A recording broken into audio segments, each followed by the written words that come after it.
તમારી doctor junior doctor Zee Patel. હવે તમને થોડો ઘણો ખ્યાલ તો હશે જ કે મેં તમને શેના માટે બોલાવ્યા છે.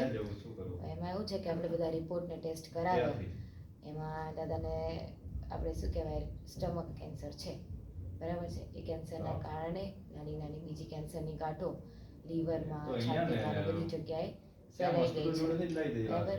હવે આનામાં આપણે ઓપરેશન કરીશું તો બી એનું કોઈ ફળ મળવાનું નથી કે સરખા થઈ જશે કેવી રીતે, કેમ કે બહુ જાજી જગ્યાએ ફેલાઈ ગઈ છે, બરાબર છે.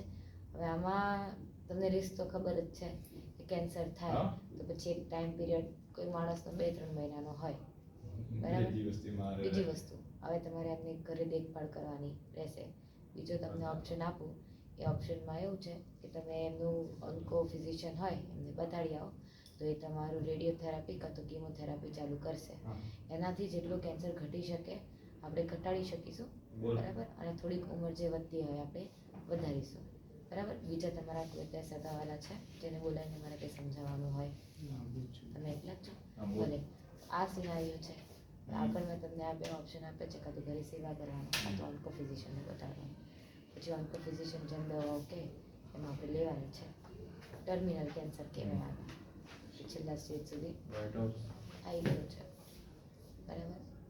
બીજી કોઈ સારવાર કરાય નથી? બીજી આમાં તો આપણે શેક કરાય, બરાબર. રેડિયોથેરાપી કહેવાય અને ગરમ શેક કહેવાય એ, અને ભારેમાં ભારે દવાઓ જો ઓન્કો ફિઝિશિયન એડવાઇસ કરે.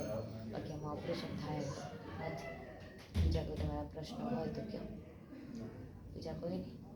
કાંઈ વાંધો